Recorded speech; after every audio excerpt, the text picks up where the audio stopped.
പിന്നെയും പിന്നെയും പറയേണ്ടി വരുന്നത് ഗതികേടാണെന്ന് കരുതുക. പറയാൻ പോകുന്നത് സ്മൃതി പരുത്തിക്കാടിനെ കുറിച്ചാണ്. ഇനിയൊരു വീഡിയോ സ്മൃതി പരുത്തിക്കാടിനെ കുറിച്ച് സമീപകാലത്തൊന്നും ചെയ്യരുതെന്ന് തീരുമാനിച്ചതാണ്. പക്ഷേ പറഞ്ഞു പോവുകയാണ്. അല്ല, സത്യത്തിൽ പറയിപ്പിക്കുന്നതാണ്. താൻ പിടിച്ച മുയലിന് 16 കൊമ്പ് എന്ന നില ഇപ്പോഴും മുറുകെ പിടിക്കുന്ന സ്മൃതി പരുത്തിക്കാടെന്ന റിപ്പോർട്ടർ TV എക്സിക്യൂട്ടീവ് എഡിറ്റർ നടത്തുന്ന വാദങ്ങളുടെ പൊള്ളത്തരകളെ തുറന്നു കാണിച്ചേ പറ്റൂ എന്ന നിലപാടിലെത്താൻ കാരണം ഇന്നലെ രാത്രി റിപ്പോർട്ടറിൻ്റെ യൂട്യൂബിൽ പ്രത്യക്ഷപ്പെട്ട ഒരു പോഡ്കാസ്റ്റാണ്. എന്താണ് ആ പോഡ്കാസ്റ്റിൻ്റെ ഉള്ളടക്കം? അതിൽ എത്രത്തോളം വസ്തുതയുണ്ട്? മാധ്യമങ്ങളുടെയും മാധ്യമപ്രവർത്തകരുടെയും ഇടപെടലുകൾ തുറന്നു കാട്ടുന്ന ന്യൂസ് ലാബ് ഒരാളിലേക്ക് മാത്രമായി ചുരുങ്ങിപ്പോകുന്നതിൽ ഉള്ള നിരാശ ആദ്യമേ പങ്കുവെക്കുന്നു. പ്രിയ പ്രേക്ഷകർക്ക് ന്യൂസ് ലാബിൻ്റെ പുതിയ എപ്പിസോഡിലേക്ക് സ്നേഹപൂർവ്വം സ്വാഗതം. എവിടെ നിന്നായിരുന്നു തുടക്കം എന്ന് ചോദിച്ചാൽ അത് റിപ്പോർട്ടർ TV അവരുടെ മീറ്റ് ദ എഡിറ്റേഴ്സ് എന്ന പരിപാടി തുടങ്ങിയ കാലം മുതലേ എന്ന് പറയേണ്ടി വരും.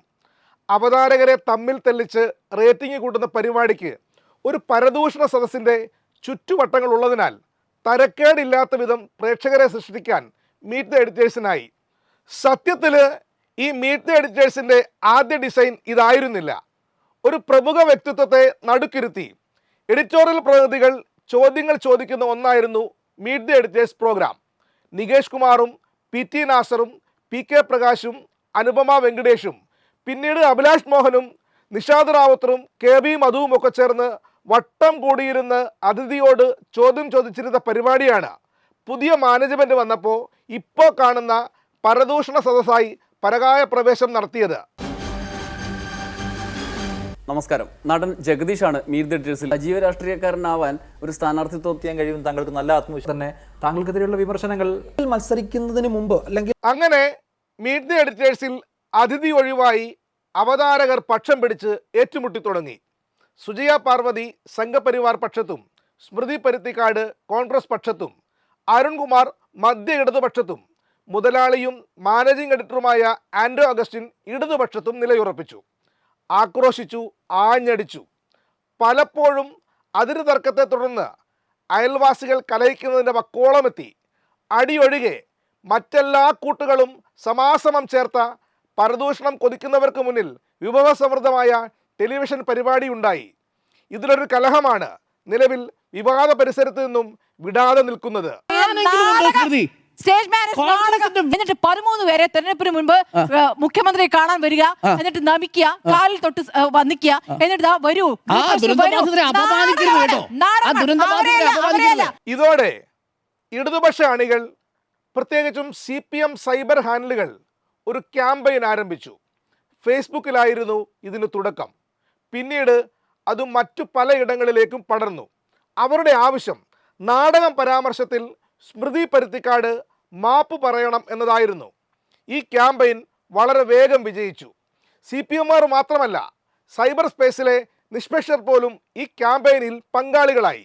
ഇതോടെ റിപ്പോർട്ടർ TVയും സ്മൃതി പരുത്തിക്കാടും പരുങ്ങലിലായി. ജനവികാരം തങ്ങൾക്കൊട്ടും അനുകൂലമല്ലെന്ന് വന്നപ്പോഴാണ് പിറ്റേന്നത്തെ മീറ്റ് ദ എഡിറ്റേഴ്സിൽ ഗദ്ഗത കണ്ടയായി സ്മൃതി അവതരിച്ചത്. കയ്യും കാലുമായി ബാക്കി വന്നവരുമുണ്ടായിരുന്നു. വൈകാരികമായിട്ടാണ് അത് റിപ്പോർട്ട് ചെയ്തിട്ടുമുള്ളത്. ഇതിന് പിന്നാലെയാണ് സ്മൃതി പരുത്തിക്കാടിനെതിരെ സൈബർ ആക്രമണമെന്ന ബ്രേക്കിംഗ് വാർത്ത റിപ്പോർട്ടറിൽ തന്നെ വരുന്നത്. മാനേജിംഗ് എഡിറ്ററായ ആൻഡ്രോ അഗസ്റ്റിൻ DGPക്ക് കൊടുത്ത പരാതി ശ്യാം ദേവരാജ് വാർത്തയാക്കി ആഞ്ഞടിച്ചു. ഇതിൽ പരാമർശിച്ചിരുന്ന 2 പേരുകൾ, ഒന്ന് അർജുൻ ആയങ്കി, മറ്റൊന്ന് NV വൈശാഖൻ. അർജുൻ ആയങ്കി അസഭ്യമാണ് പറഞ്ഞിരിക്കുന്നത്, കേസെടുക്കേണ്ട കുറ്റമാണ്. പക്ഷേ NV വൈശാഖൻ നടത്തിയത് എന്ത് തരം സൈബർ ആക്രമണം ആണെന്ന് ഒട്ടും മനസ്സിലാകുന്നില്ല. സൈബർ സ്പേസിലെ ആക്രമണം എന്നൊക്കെ പറഞ്ഞാൽ ഇടതുപക്ഷത്തുള്ളവർ ആട്ടിത്തുപ്പും. കാരണം ബ്രാഞ്ച് യൂണിറ്റ് തലത്തിലുള്ള സ്ത്രീ മുതൽ സാക്ഷാൽ ആരോഗ്യമന്ത്രി വീണ ജോർജിന് പോലും സൈബർ ഇടത്തിൽ രക്ഷയില്ലായിരുന്നു. അതൊക്കെ കണ്ടവർക്ക്, അതൊക്കെയും അനുഭവിച്ചവർക്ക് സ്മൃതി പരുത്തിക്കാടിന് നേർക്ക് നടന്ന സൈബർ ആക്രമണം കണ്ടെത്താൻ നന്നേ പാടുപെടേണ്ടി വരും. ഫേസ്ബുക്കിൽ പല ഇടതു പ്രൊഫൈലുകളും എഴുതിയിരുന്നു, ഇടതുപക്ഷത്തു നിന്നും എത്ര പേർ അസഭ്യം പറഞ്ഞെങ്കിൽ അതിൻ്റെ സ്ക്രീൻഷോട്ട് ഇടുമെന്ന്. നിർഭാഗ്യമെന്ന് പറയട്ടെ, ആക്രമണം എന്ന നിലയ്ക്ക് പറയാവുന്ന ഒരു കുന്തവും സ്മൃതി പരുത്തിക്കാടിൻ്റെ പേരിൽ നടന്നിട്ടില്ല എന്നാണ് മനസ്സിലാക്കാൻ കഴിയുന്നത്. അധിക്ഷേപം ഉണ്ടായി എന്നതിൽ തർക്കമില്ല. സംഘപരിവാർ അണികളോ മുസ്ലിം ലീഗ് അണികളോ കോൺഗ്രസ് അണികളോ നടത്തും വിധമുള്ള സൈബർ ആക്രമണം എവിടെയും കണ്ടില്ല എന്ന കാര്യം പ്രത്യേകം ഓർമ്മപ്പെടുത്തുന്നു. പക്ഷേ പ്രമുഖയായ അവതാരക എന്ന പ്രിവിലേജ് ഉള്ളതിനാൽ ഒരു നിര മാധ്യമപ്രവർത്തകർ ഐക്യദാർഢ്യ പോസ്റ്റുകളുമായി രംഗത്തെത്തി.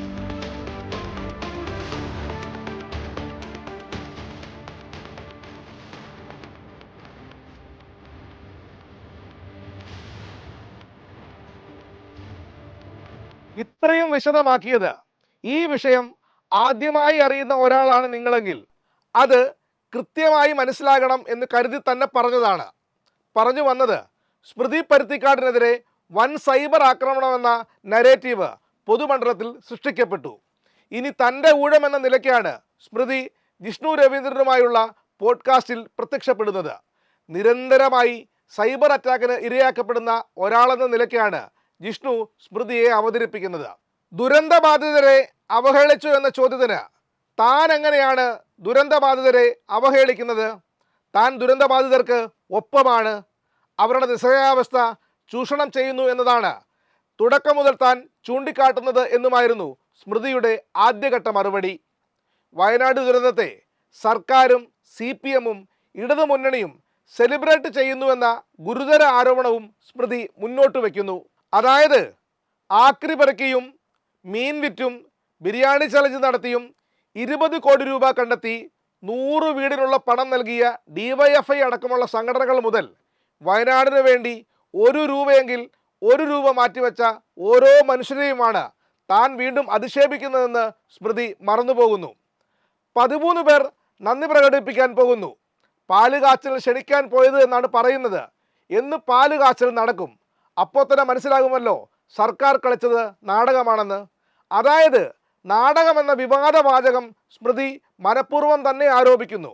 അപ്പോൾ ഈ 13 പേർ അതിലെ അഭിനേതാക്കളായിരുന്നോ? അല്ല, അങ്ങനെ ഒരു ചോദ്യം പ്രസക്തമല്ലേ? സ്മൃതി തുടരുകയാണ്. പാർട്ടി ചാനൽ അവിടെ പോയി ലസിതയുടെ ബൈറ്റ് എടുക്കുന്നു. ലസിത കരയുന്നു. തനിക്കത് ഭയങ്കര ഷോക്കിംഗ് ആയിപ്പോയി. എൻ്റെ പൊന്നു സ്മൃതി പരുത്തിക്കാടേ, അവരുടെ പേര് ലസിത എന്നല്ല, സയന എന്നാണ്. നിങ്ങൾക്ക് എന്തെങ്കിലും വിധത്തിലുള്ള ആത്മാർത്ഥത ഈ വിഷയത്തിൽ ഉണ്ടായിരുന്നുവെങ്കിൽ കുറഞ്ഞ പക്ഷം നിങ്ങൾ അവരുടെ പേരെങ്കിലും മറന്നു പോകാതിരുന്നേനെ.